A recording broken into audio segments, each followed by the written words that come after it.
What's up, everybody? Welcome to another episode of the Sneaker History Podcast. I'm Robbie, and I'm going to run a little pick and roll here with my man Nick. How you doing, good, man? How you doing? I'm good. I was playing NBA 2K, and I went up against the 2000 Kings, and Vlade Divac is broken in video games. I hate him more than anything. That pick and roll between him and Mike Bibby was driving me freaking nuts today. He's playing on Hall of Fame difficulty, not to brag, but it's hard. And Divac is just cheap, man. Like, I can't stand him. Even as a Laker, like I was so happy I was at Childs, but like getting rid of Vlade for Kobe, it's like, that's the move of the century. Can't stand that man. It's an admiration and hate.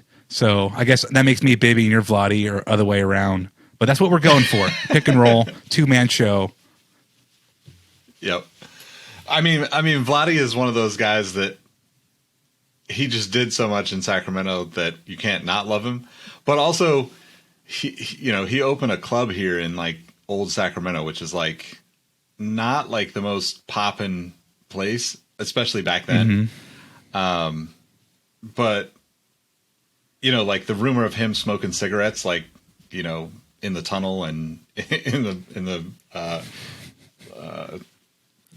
locker room anywhere. Clearly, spot on. It's actually funny though, because like, so I guess like to throw another Mike Bibby story in there. I used to work at a Singular Wireless store, 2001 era, right? And about the time that Vlade opened his club, which I think I only went to maybe once or twice. It's they're all the same to me, right? Like it's not really my scene anyway. But yeah. Mike Bibby, shit, this is going to drive me down a whole path.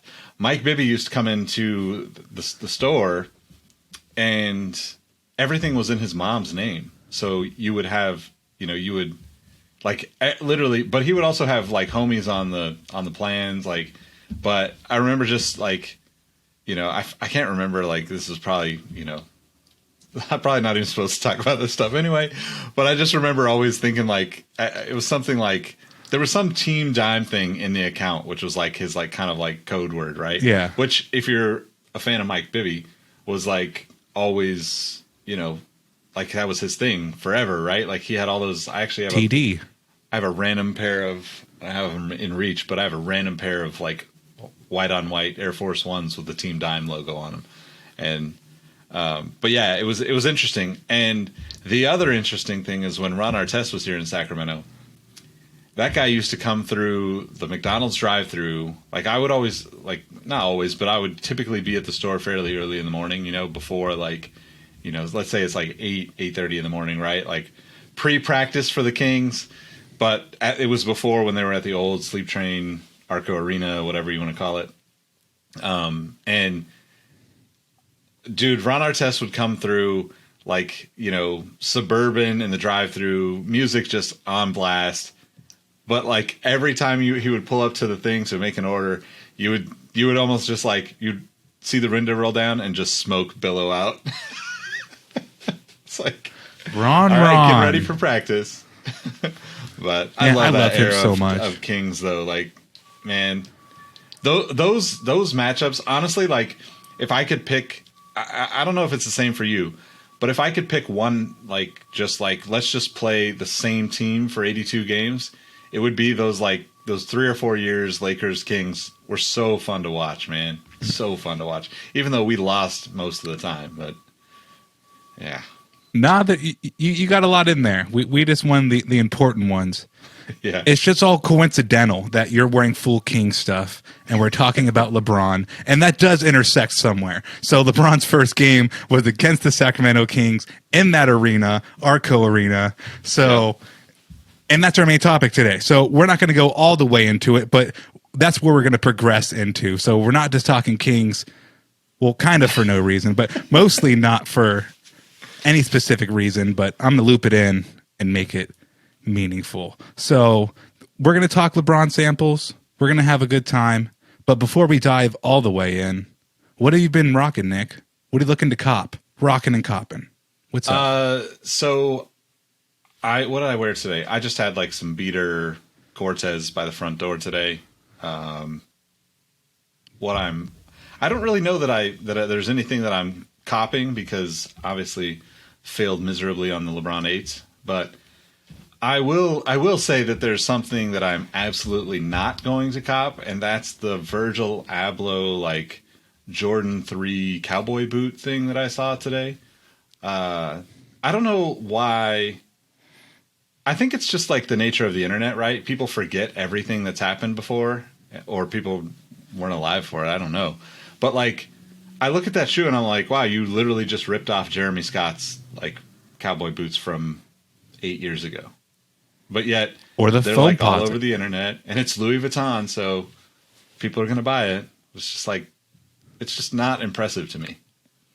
He did a Louis V copper foam. Did you see that? Yeah, like that's another one. Like what? I think Russ tweeted it, but I have this thought every time I see it. It's like buying a luxury brand that knocks off a sneaker is no different than buying a cheap ass Payless Shoe Source brand that knocks off a sneaker to me. Like, don't get me wrong. Like sometimes there's cool on both sides of that. I think that there are, elements of even some of the older like Jordan knockoffs, like I think we talked about on the last episode, but like the Jordache and the British Knights, like there were things about those shoes that I think would have been cool to see on the, like live through to other shoes.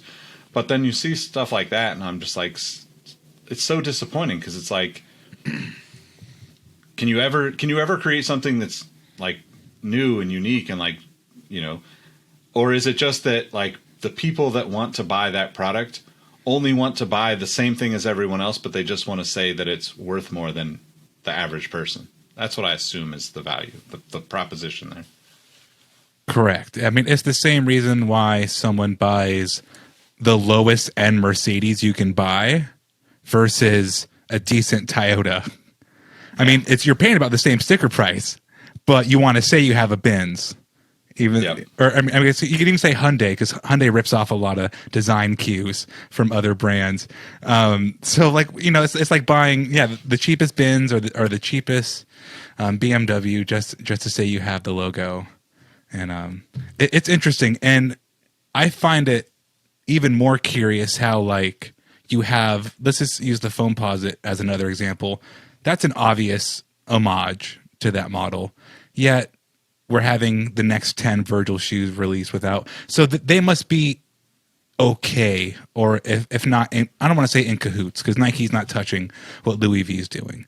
But if that was going to have backlash, there would be a conversation before that's released to the public for his Nike relationship to still flourish. So that's the Nike dynamic is really what got me mad. So we're recording on a Saturday, and as Nick was just saying, the sneakers loss on the LeBron 8 was it frustrating to the point where I couldn't even click on the shoe to get the no notification to accept my L. Wasn't even given the chance, and a lot of people weren't. And it's like I preach that there will be another shoe constantly on this show. There's always another shoe. Don't let it get you down.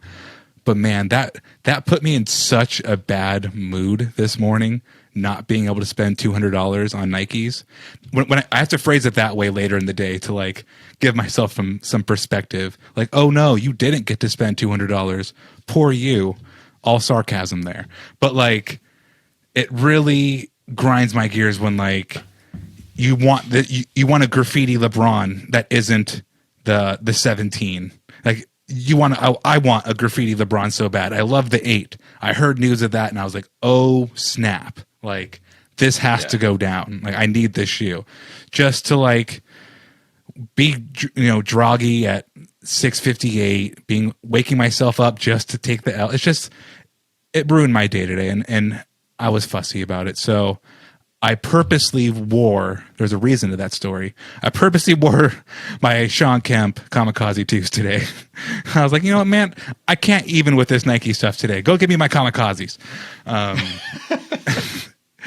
Give me my Kamikazes. And they were comfortable. They were plush. They were everything I needed them to be. It was like a weighted pillow. I mean, a weighted blanket hug that I needed from my Kamikaze 2s today. So that's what I rocked.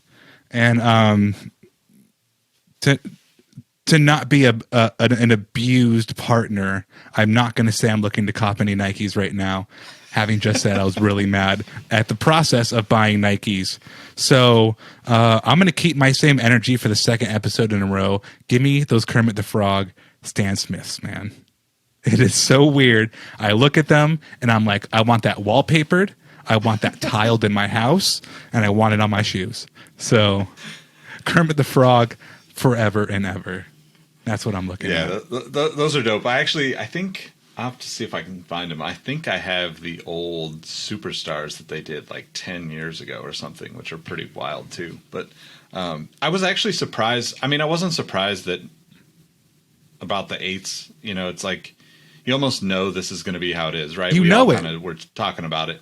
But I was actually surprised that, like, usually when we post something on the Instagram stories and have people, you know, leave a comment if they've got it or, you know, do a little poll or something, usually at least a couple people say they got lucky, right? And today there was nobody on there that, like, of all the people that responded, nobody actually got a pair, which, I mean, not to say that that's a good place to, you know, determine anything, but it is really interesting because there's definitely a lot of people on our Instagram, a lot of people that are active on there. And I think for the most part, most people are probably trying to cop that, right?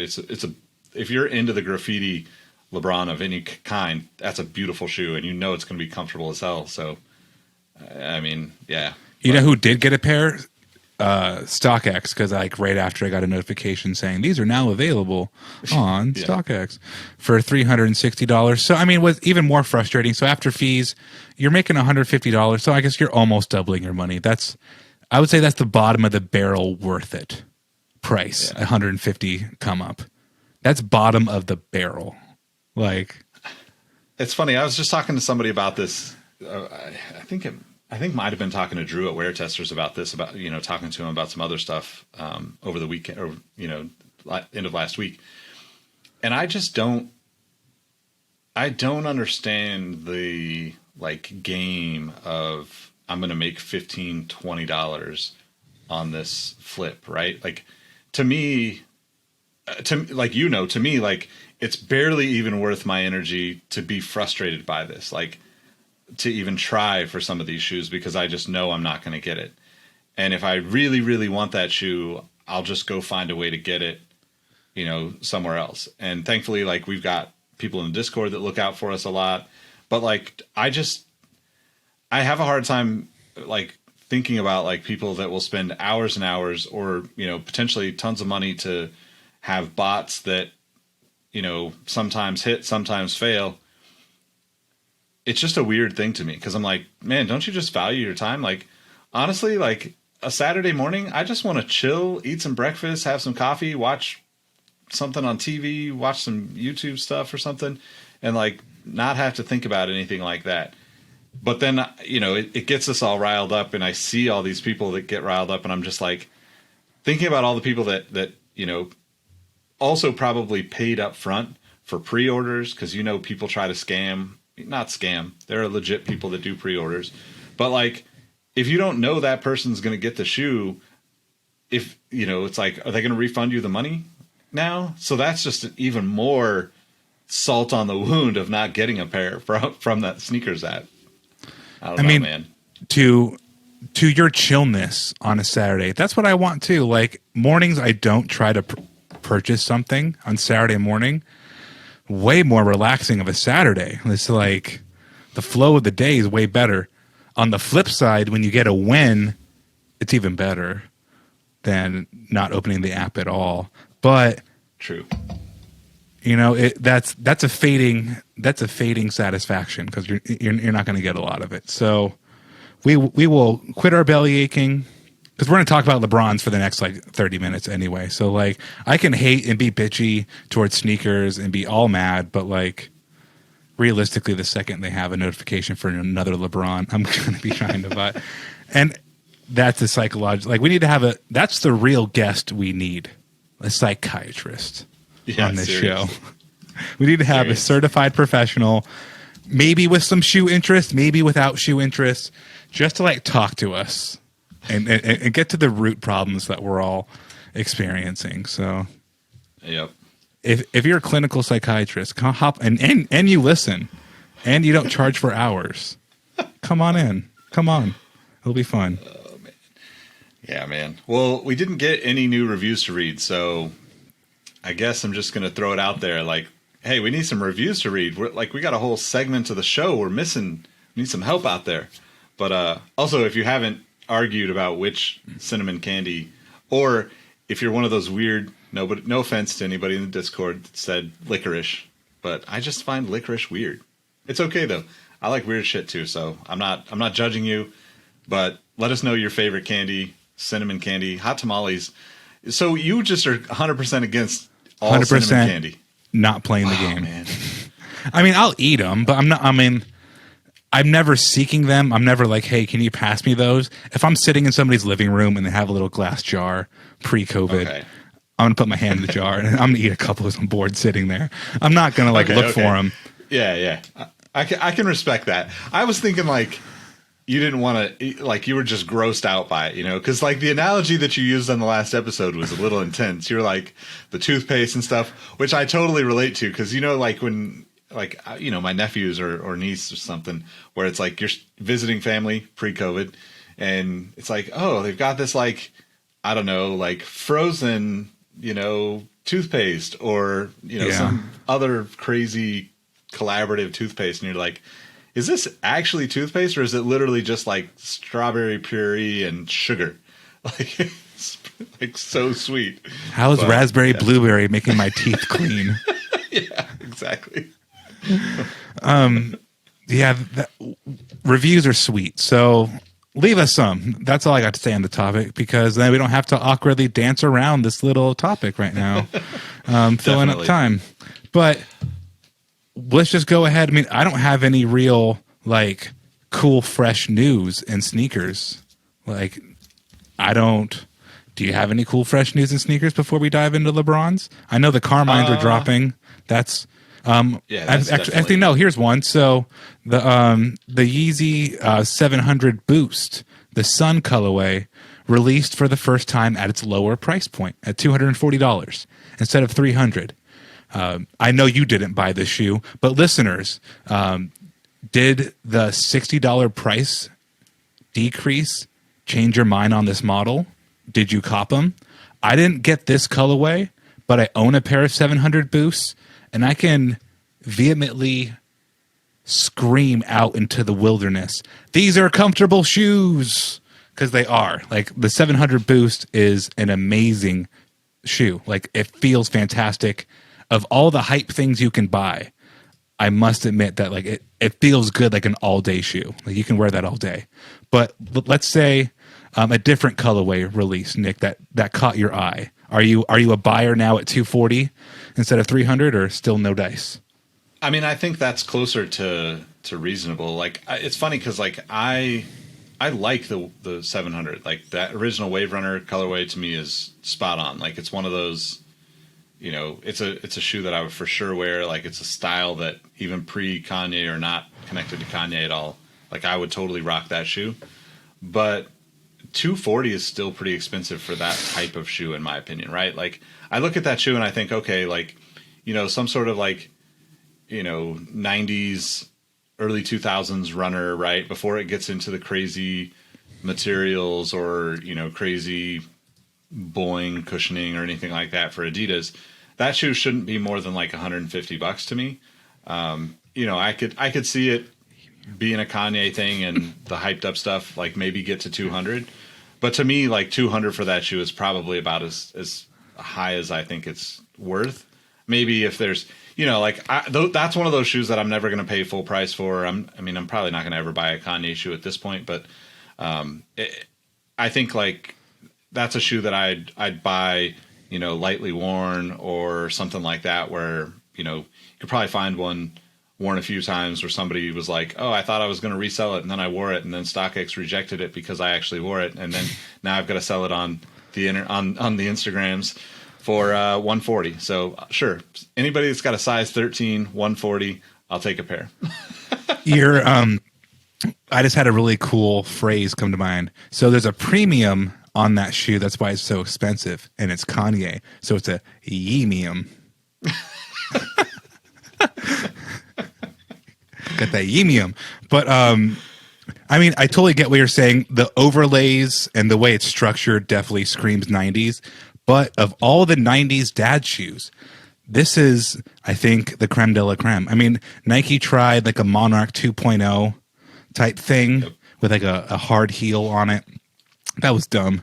And, Fila has theirs. I mean, a lot of brands have their offerings, but just like the 700 is like the pinnacle of dad comfort. And at 240, I will buy it. I hated that colorway. If it was just yellow, I'd be down with it. But that peach, like midsole, definitely. And I think like in my head too, like the other thing, like that colorway is definitely not for me. But like that model, comparatively, if the price is like 300, right?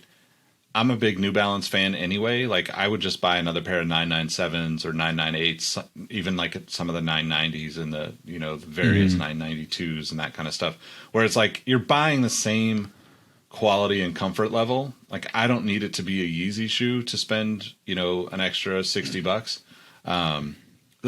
The 240 though, like now that I say that and think about the New Balance shoes, if that's what you're going to pay for like a really, really high end New Balance release. So, and it has boost. Sense. So, I mean, it's not like you're getting, EVA foam in there. You're getting, and you can feel it. Like I will again say it's extremely comfortable.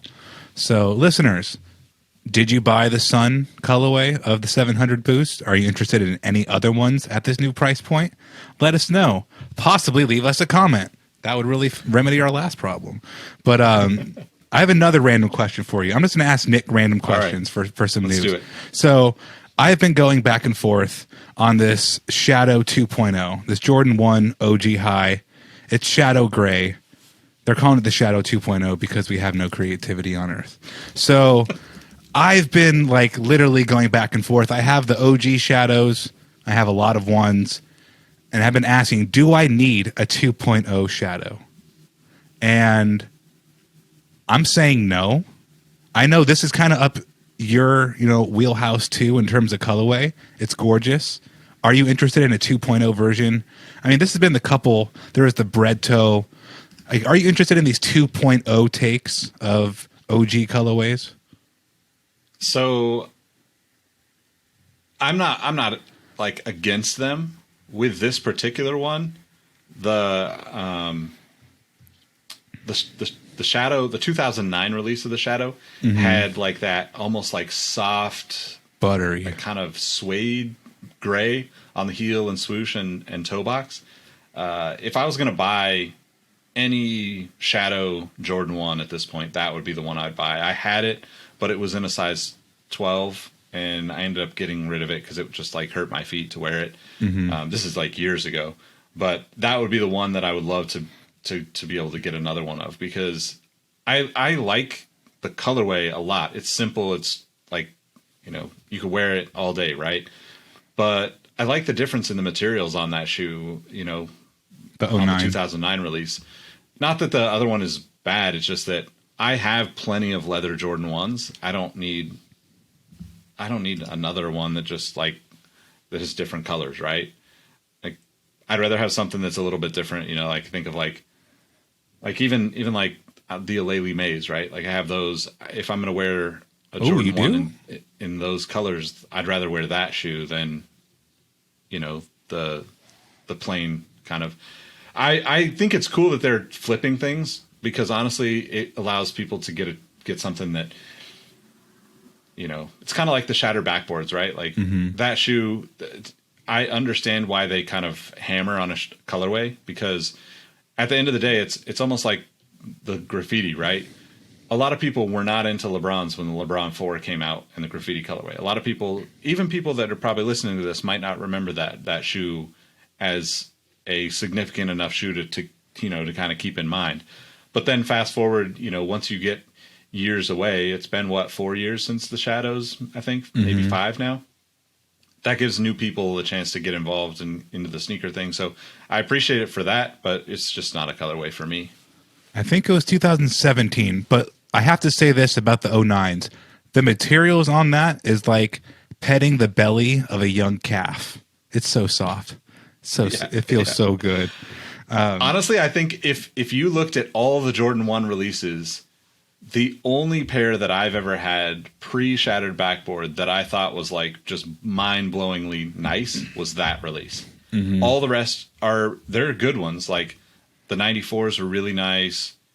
The 2000 was it to 2001 was like the Royals that came out. Those were really good, but like not like wow factor good, right? Like they were like good. This is good because I paid $100 or $150 for them, and I feel like I got my money's worth.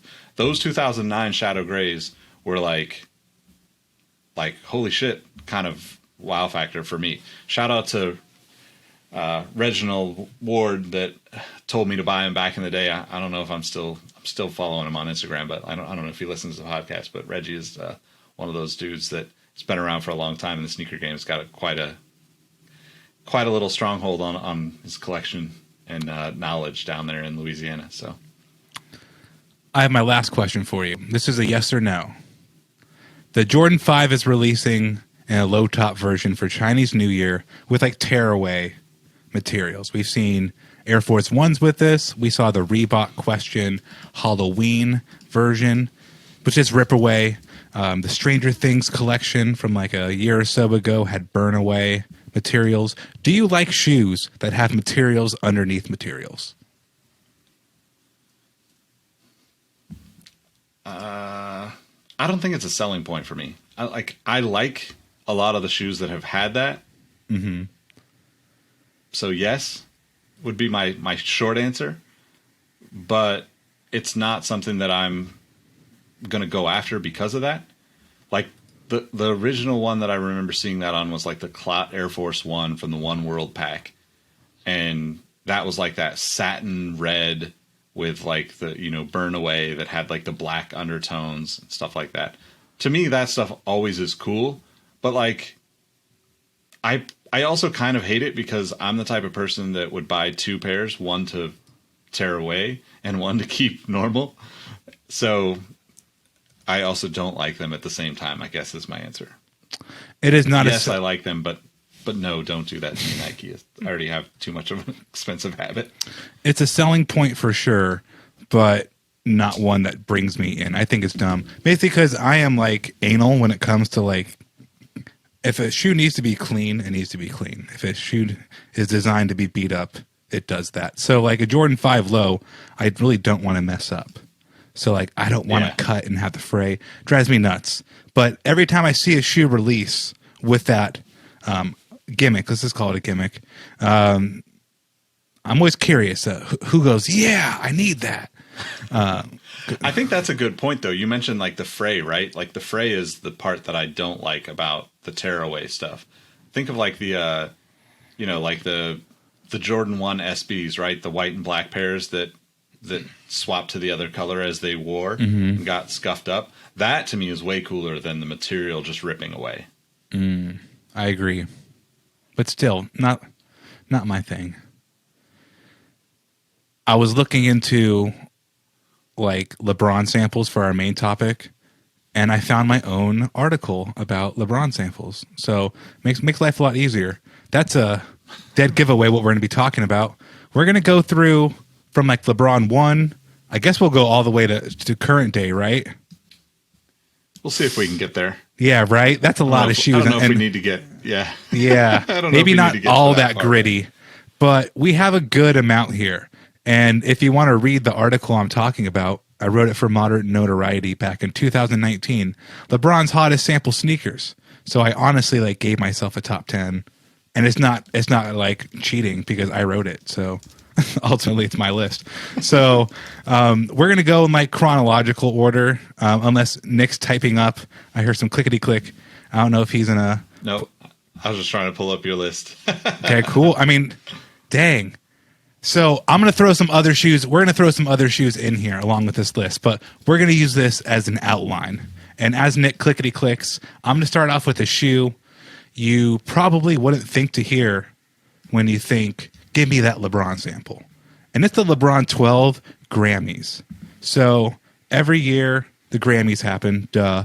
And it's typically the same night as the NBA. The Lakers historically have to play somewhere else. But Kyrie, LeBron, a lot of big players across the association bring out a Grammy-inspired colorway of sneakers for that night. So the LeBron 12, nothing really crazy, just a black and gold sneaker.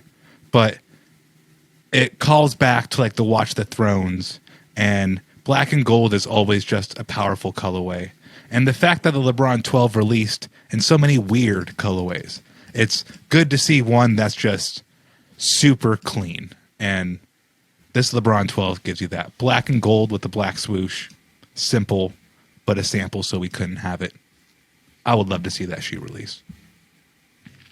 Yeah, this is honestly one of like the LeBron 12s I would actually like to have. I don't like that shoe.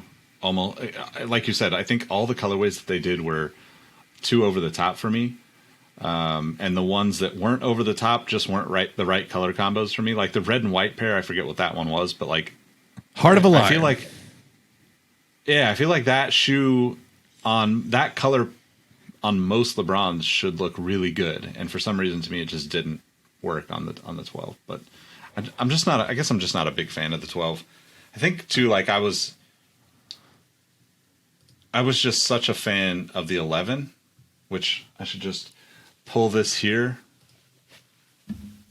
So this is like the ID, which was one of the reasons why I love the 11, is that you could ID them. And like, you know, at the time I was a complex and coming back and forth to the Bay Area. So, I did like a little like homage to New York and SF and their team colors with like orange, black, white, blue. But yeah, I don't know, man. The 12 is, I would say the 12 is probably my least favorite LeBron shoe. It's definitely not at the top. It's in the top of the worst LeBrons. That 11, so it looks like you haven't worn it a lot, because I also did a LeBron ID, and the collar started splitting super early, like the stitching around the collar. I ended up selling mine. Really? I had like a black and red kind of like Bulls colorway thing going on. Maybe it was just my thing. Yeah. But it was so much fun. I mean, I've worn them plenty of times, but definitely not like it's not like an everyday shoe for me. So getting to ID that shoe was so much fun, and God, they had great options on that too. So many good ones. It's just a shame we didn't see these kind of great colorways like the Grammys release on the 12, but they got to hold some stuff in for the retros, right? They got to hold some good stuff in. This next one, Mr. Jacques Slade has, I believe, in his collection. It's the Must Be the Honey LeBron 10 for 2012. Normally, like a yellow shoe doesn't really like, if it's all yellow, it doesn't do it for me. But there's just something about the way the jeweled swoosh with the color of yellow, with the black airbag, just the right amount of black hits. It's a sample. Like that's a sample fucking shoe. Like that's not designed for the everyday man, and it's beautiful. Yep. I agree. That's probably one of my favorite. That shoe's for a man's man. Like, no, that's a sample shoe. The next one here, the LeBron 8 Miami Nights, LeBron 8 Low, to be more specific. This was one where it almost got to retail. So this was like teetering on will it not release. I even think it did release in some small, I could be lying. I want to say it did release in some small fashion in Miami. But this is just, you know, Jason in his bag when it comes to colorways. Like this just yells Miami without saying Miami, anywhere, right? Yep. I think that the 8 low is one of those. So like, I would love to see like, you know, even like the, yeah, like that's such a great colorway, Sprite colorway. Even like that 12, right? That Grammy 12 applied to an 8 low, like a black and gold. Oh yeah, 8 low would be a no brainer, right? As long as it wasn't super over the top with the gold, sign me up. There was only 3 8 lows: a a wolf gray, the Sprites, and the solar reds. I have the solar reds somewhere. It's one of those shoes where real sneakerheads know this problem. I swear to God, I lost it. Like I just don't know where that shoe is, and it's been driving me nuts. I think about it and I look for it for like 5 minutes and then I forget. So sneakerhead problems. This next one here, you would think it's just like a Think Pink type shoe, right? It's the Air Zoom Generation Gloria, named after LeBron James's mother, from 2003. The reason why I put it on this list is because, unlike the Must Be the Honeys, this is not a sample. This is so close to something that you could wear with an Easter fit. You know, you could wear it on court and just be a little spicy. You can wear this anywhere. And it's a great shade of pink. It's not that like bright, that dark, richer, like Think Pink, Yao pink. It's a light, playful, almost like bubblegum pink. And I love it, man. It's a great color blocking job on the Air Zoom Generation with that one. Yeah, I'm with you. I could rock that with my Glossier hoodie. Hell yeah. And you'd be supporting your girl and looking fresh. It's just like, the Tiffany motif gives you the same kind of vibe. It's just so like springy and clean. It works, man. It's a really great look. We're kind of bouncing back and forth between models. I hope you guys don't mind. But the next one here is a LeBron 15. It's the preheat / South Beach colorway. We had a good old talk about LeBron watches, and I think Nick had some other favorites of the 15. But for my money, every time you do the South Beach colorway, it looks played, except on this sample. It's just the right amount of proportion color. So it's just the right amount of pink here, just the right amount of blue, just the right amount of black, and it works, man. I think it looks great. Yeah. I think I agree with you. I think the that original series of the LeBron watch, right? 17. It's like the 15, so 2017. I think the the kind of the colorways that they pulled out, right? Like the 2 diamond turfs, there was the gray Air Max 95. Mm-hmm. ACG, the blue box. ACG, not blue box. The Griffey emeralds. Mm-hmm. I think those are all colorways that I would love to see come back in the new LeBron watch as like a retro, right? Like thinking of like the graffiti colorway from the 4 applied to the 8, right? All of those colorways, like those tribute colorways, would just be so fire on like a 7, an 8 low, an 8. Even like, I'm just a fan of the 11, so the 11 would be a cool one to see them kind of recreate. Like even like if you think of like, the Griffey storyline, right? Like the swing man has always been a thing, the connection to the dunk man. But like you could, especially the bronze that have any of the posit that you could use, where you could actually make that emerald a little shiny. I think that would be such a sweet way to like tie in, and me being a baseball fan, but like tie in the Griffey storyline too. I think too, like the one thing that I really liked about the 15 LeBron watch releases is that they didn't just do colorways, right? The Griffey one had the swoosh on the toe, like the Griffey Max one. The Diamond Turf had the strap across the foot. Like they did all the right pieces to fully tie it into that, like they approached it of that storyline. They approached it like a canvas, and you got to paint the shoe. You got to paint the Griffey on the LeBron 15. It wasn't just slapping a Griffey, decal. You were painting on that shoe. There was a Jordan 5 one also. I have to bring that one up. Jordan 5. LeBron 15. God damn, there's so many numbers we're saying. A And Jordan LeBron 5 wore LeBron. a lot of good ones. Yeah, man, so many. Because he had like the so if you're a Diamond Turf fan, like there was the red, the black, or sorry, the red and black, the white, red and black, but he got one of the like black and purple and gold, which was like the original Diamond Turf. That I don't know that they've retroed that colorway. If they have, it's only been once since the original. But like he wore a lot of different colorways that year. I mean, I feel like he wore a new colorway every night, and then some. And they put the strap. So those Diamond Turfs, they put the strap on the 15. It wasn't just a little homage. Like, no, they straight up like, we're going to do some alterations to this LeBron and really hammer it home. To kind of transition off of this topic, it'd be cool. You brought up Griffey a couple times. The clear waters are coming back, or fresh waters are coming back. Why doesn't Nike drop a LeBron that looks like another classic Nike shoe every time it happens? Like the Mbappe cleat and LeBron 18. Why can't you do that with every old shoe? Like they had a medicine ball trainer, LeBron 16 watch. You want to bring back the medicine ball trainer that nobody cared about when it retroed last time? Tie it with the LeBron. You don't have to have it released in a pack, but have media doing both shoes instead of just one of them. You're going to get people who miss the LeBron and then pick up the then on sale trainer one. You know, stuff like that.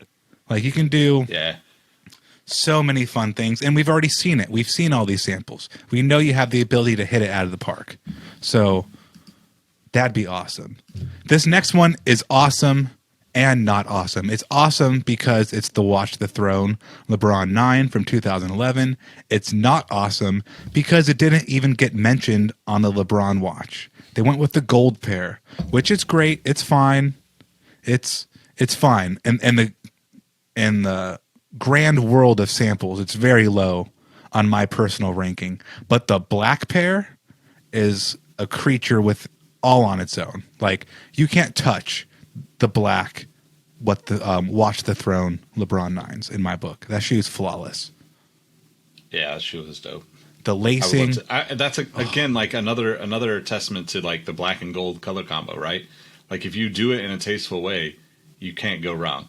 You can't. But to contrast this with the LeBron 12, the 12 just went with a black and gold, super simple. Like they went on the one end of the spectrum. The Watch the Throne, you got the laces, you got the aglet, not aglet, the lace lock that looks like the Watch the Throne album cover.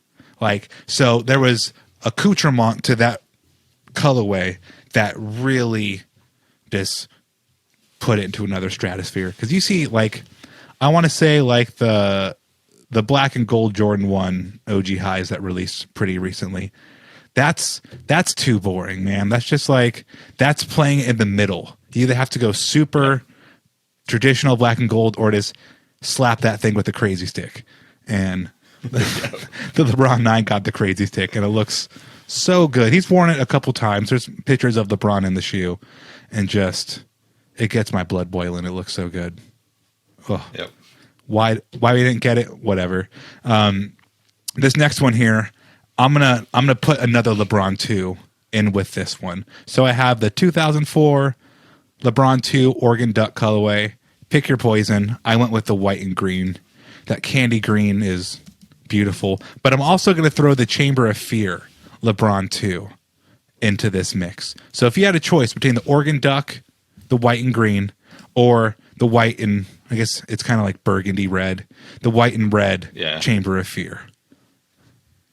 I mean, I probably got to go with the Chamber of Fear just because I'm not a big fan of like the Oregon trend. I know it's like, you know, it's a thing. You know, it's basically Nike and it's cool, but to me, it's like, I don't want to wear that.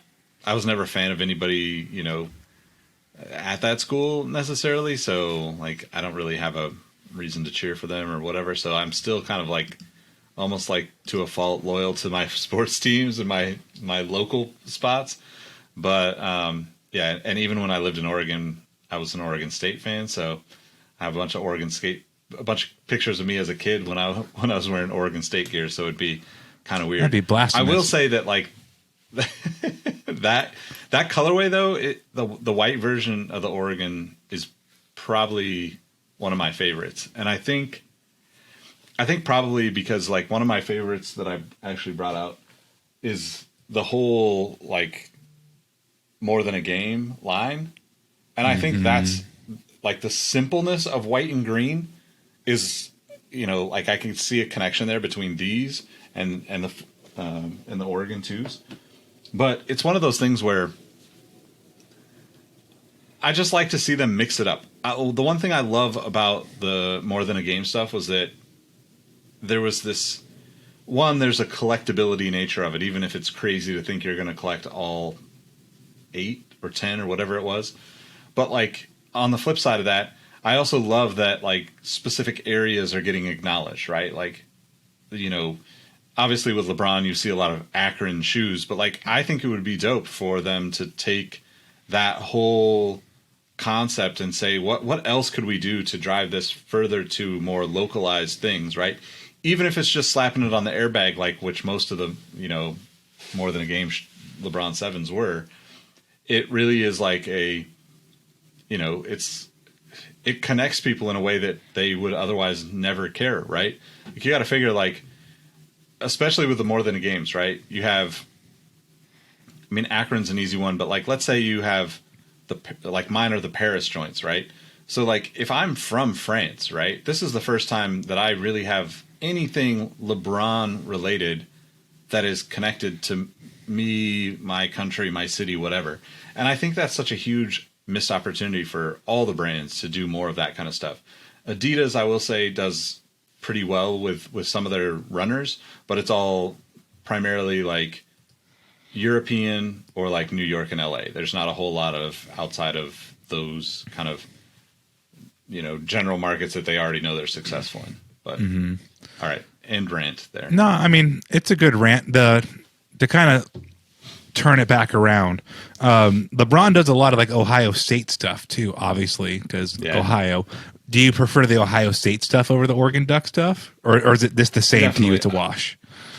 I mean, it's kind of a wash for both, but I like the colors on the Ohio State stuff because it's a little less traditional. I feel like we've seen so much Oregon Duck stuff that no matter how, like, granted, this one when it came out was like there was a wow factor, and like if you knew anybody that had it or you saw it on Nike Talk back then, it was like, holy shit, what is this? But you know, now, I mean, what shoe hasn't gotten an Oregon, you know, makeover, right? Like that became like one of the biggest sellers for some of those like generic trainer ones and lunar trainers and all those general releases that they did the Oregon branding on. And I get it, like it's a business play for Nike, but to me, it just seems like there's opportunity to do something a little bit different or cooler than just that. But I do like the Oregon State, or sorry, the Ohio State color seems like something we just don't see as much of. So, you know, and maybe that's just me being focused on the sneakerhead world, right? Because you see more Oregon stuff in that than you do as a, you know, regular consumer that's just like walking into a store and looking at shoes. Yeah, I mean, I think the Oregon motif has really deteriorated to the point where, like, who cares when you see like a pit crew Jordan 14 Oregon? I don't care personally, or a 13. Like, I care if it's the, you know, 3, 4, 5 pit crews, but like outside of that, like it's just it's played. But this Oregon one, just the when the candy green hits right, it really does hit. Let's move on to probably the most beautiful shoe of all time. I'm going there in terms of aesthetics. This shoe transcends footwear. This is a piece of art. It's the LeBron 6 Stewie Griffin from 2008. This doesn't look like a shoe. This looks like somebody went and photoshopped an NBA game, or whenever LeBron's wearing it, and photoshopped like a cartoon shoe onto his feet. They look fake. Like he is not in the real world. That's like I've seen, you know, we've seen the was it Jonathan Davies, the line guy who like makes the white and black stuff. You know what I'm talking about? Yeah. Joshua I forget Davies. his name. Josh Davidas? I'm right there. Joshua So Vitas, yeah. Joshua Vitas. So that stuff is cool, and that's debatable who originates that kind of stuff. Whatever. I'm not going to get in that conversation. But this just takes that and then just like makes love to it. Like I don't know. Like I can't think of enough just like turn on adjectives to use when I talk about this shoe. It just gets my senses going. Like that's a mind fuck when you see that shoe, and not even in person. If you see that shoe, period. It's like, wait, what? Like, what is that? Yeah, it's definitely crazy. I mean, they like whoever did the colorway on that, it just knocked it clear out of the park for sure. Because I think it like you said, it even on foot, it looks like it's a cartoon, right? Like some of the stuff with like I think it's Joshua Vitas, like it doesn't quite work, right? And you know, like that's been awesome to see him be able to kind of take that aesthetic and run with it. But like that happened, you know, like you said, it's no need to debate where it started, but I've been seeing that stuff since the 90s. Like that was a really trendy thing. Yeah. Like in high school for people to do that with drawings. But Adidas had those, had a series of those for a while. And I think that like that whole vibe can come and go. And I think it's super dope. I think that there's a lot of ways that, it still freshens up stuff that you might not care about otherwise. But then you see like this and you're like, it's like out of this world kind of on point, especially if you're a Family Guy fan and you recognize that color palette and the Stewie Griffin tie-in and the cartoon animation aspect of it. It's like, yeah, I would love to have a pair of those. I know the other part that's cool about those to me is like, Chad from Another Lane, Sneaker Galactus, has a pair that's been kind of on tour and display at the Bada Shoe Museum, which, is just a cool thing to think of like shoes as museum pieces to me. So I always think of that when I see those now too. So the black and white stuff, that has the juice. Hear me out here. So it has the juice. Like you go to the store and you buy a thing of orange juice, probably lasts like a week in your house, right? Maybe a couple days. The juice goes quick. These LeBron 6s have the sauce. Like, you go and buy a Sweet Baby Ray's barbecue sauce. That thing's in your fridge for months. That's the difference. Yeah, that's a good analogy. They got the juice. These have the sauce. And it's just, yeah, man. I don't even like Family Guy. I might sound like I think it's too crass, personally, for my taste. I like South Park's brand more than Family Guy's brand.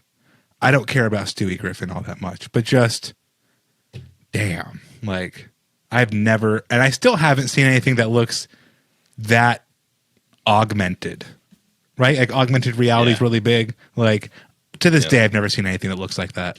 So it should be in a damn museum. The next one, I think we could go a whole episode just on LeBron 7 samples. But I went with blue suede shoes, hardwood classic alternatives from 2010. There's more than just blue. There's orange and stuff, but they're mostly, when you see them, you start singing blue suede shoes in your head. At least I do. Flawless shoe. I could have put the 112 here. I could have put any of the Heroes pack. I could have put any of the hardwood classics. I could have put Christ the Kings. I could have put hardwood class. So there's these hardwood classics. Then there's like the Cavs one where it's like the red and yellow. The Cavs hardwood. Yep. Those are also insano. So I mean, there's just 7s for days. But what do you think about these blue suede shoes? I chose this one. I mean, for me, this color is, probably the best LeBron 7. I think any of those like hardwood classic Cavs jerseys with the blue and orange on the LeBron 7, right? There's like the orange version, orange with white, the blue, or blue with white, white with blue. Can't remember which one it is. And then this like all blue suede. I would take literally all 3 of those releases and apply them to almost any LeBron silhouette, and it would make me want the shoe, because that color it just the speckles. I mean, it's so good, man. It's just so good. It's funny because like sometimes you see speckles, like, oh, that's cool, or like, oh, I've seen that a million times. But like this was definitely not the first shoe to ever do speckles. Let's get that. Let's get that out in the open. But so few shoes do it perfectly, not just like well, but perfectly. And these do it perfectly.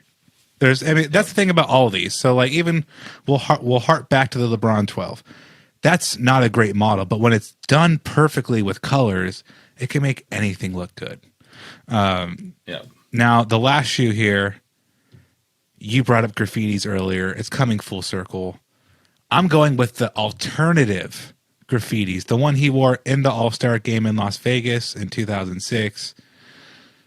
They are just, again, like, I don't have any tattoos. I don't care about tattoos. I don't care about, like, I respect Mr. Cartoon. I don't, like, get it. You know, it's not my thing. But something about this, like, it's the foam posit. It's the color blocking. It's the way the letters fall through the cracks or the slits of the midsole. It makes me speechless. I don't even know what I like about this shoe. I just know I love it. It's like when you look at your first kid, you're like, I don't know why I like you. You just peed on me. But I love you. Like, yeah, I'm with you, man. This is by far my favorite. I think also the fact that he wore this one and it's kind of been fairly elusive since. I could go either way on this. Like, on one hand, I'd love to see it released and I'd love to get a pair. But also, like, if it's just this like never attainable shoe that I remember from 15 years ago now, that sounds crazy to say out loud. But yeah, 2006 was 15 years ago. Sometimes Sasquatch just isn't meant to get caught. Exactly. But I mean, there was the LeBron 17 graffiti last year, which was I liked them. The colorways I wanted to purchase were sold out in my size, and that is not a resale worthy sneaker. They did like a LeBron 9 Free Gum, which is like graffiti. Free Gum, I believe, is a Miami artist. So it had graffiti aspects to it, but it really wasn't a graffiti. I believe also there was a LeBron, I want to say 5 or 6. But no, so the 5 was like an MVP, and it wasn't graffiti. It was like cut and paste, like splatter, like newspaper cutout style. I'm going off a deep end here. I just want to end on one shoe. So I'm going to ask Nick also to give us one shoe that we didn't put on this list. I'm going to head it off, though. And I'm going to give you 4 shoes for the price of one. The LeBron 9 Elites. So there was a whole pack of 9 postseasons, PS Elites. They did a Volt tennis ball colorway. They did a rehash of the Big Bang, China Moon, and Canon colorways. All 4 never released. All 4 are just like, they're the 4. If I ever collect all 4 of those shoes, the world will end because I will then have the 4 horsemen of the apocalypse. Like, those are my 4 horsemen. Those are my ride or dies. If I could have any LeBron shoes on the history of Earth, it might be those 4. I'm cheating big time by saying 4 instead of 1. If I had to choose one, probably the Big Bangs. But all 4 of those are just the definition of LeBron samples. It varies, but one interpretation could be something that you saw him wear, something that you could almost buy, and something that's never obtainable. So these 4 shoes combine all 3 of those. They're unobtainable, yet they're familiar, and I have a personal memory with him wearing one of them. Yeah, perfect. Yeah, that's. So I'm gonna go a little. I'm gonna throw a little twist on this. So my one, like, dream LeBron shoe would actually be the LeBron 7 Dunkman. Okay. But I want 2 versions of it. I want a white high. Okay. Because they did the low, right? Yeah. And I want a black that's non-patent, that's like that blue suede from the sample hardwood court. If you had a black suede LeBron with that like Dunkman theme, Oh man, just yeah, sign me up right now. The suede, I mean, many things make LeBron hit, but it's the combination of good cushioning and good materials. The new stuff is also good materials, but it's good materials for a different purpose. They're trying to serve modern basketball needs. It's not going to look the same on street as it is on court. But, you know, the 7, 8, 6, every LeBron up until I believe the 8 was the last one with quote unquote traditional materials. Like, you put suede on any of those, it's just comfort, good looks, LeBron. It's a lot of good threes here. There's only 2 of us, but 3 good things with a lot of what we're talking about. And I realize that now that I should say too that I'm taking the Soldier line out of this conversation completely, because the one shoe that's like kind of always eluded me from the Soul Collector days in my career is the LeBron Soldier, like the camo Soul Collector collab. So if anybody's out there that has that in a size 13, I'm definitely interested. Let me know. But it was I feel like we could actually go pretty far into the LeBron Soldier line and even the Ambassador line at some point, because for some reason, like, LeBron just has countless signature lines that who knows where they land. It's almost like the phenomenon with Kobe, where it's like, wait, what is this? I don't know. The colorway is good. It's a Kobe, right? Like, that's a whole nother beast that I would love to slay with you sometime, because I mean, let's just take the Ambassador as an example. He's worn that a couple times on court this year while playing for the Los Angeles Lakers. Like, he could wear any damn shoe he wants, and he consciously decided, I'm going to push these Ambassadors today. And they look like $65, $85 basketball shoes, because that's what they are. They're not 65, but like, they're at the low end budget LeBron. They're the budget friendly LeBron. And when LeBron isn't afraid to wear his own budget shoe, that's a stamp of approval. I haven't owned a pair of Ambassadors ever, but you know, I see Stanley over at Wear Testers. He gets a whole bunch of stuff. He has a lot of Ambassadors, and they look cool. I'm not gonna lie. It's just I don't need a 5th line of basketball shoes during fucking COVID, where I'm not doing anything anyway. So there's no need for him. But he's doing a lot right that nobody ever talks about. That's where we're gonna earn our chops as sneaker history. We're gonna talk about the Soldier and Ambassadors and give you guys a take that you will not hear anywhere else.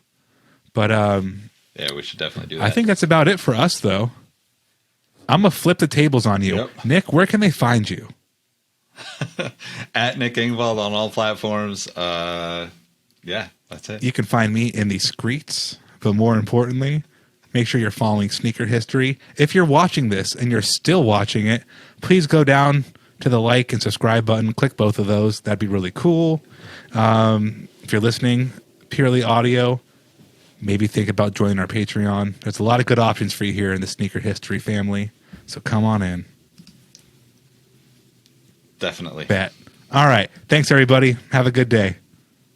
All right. Peace.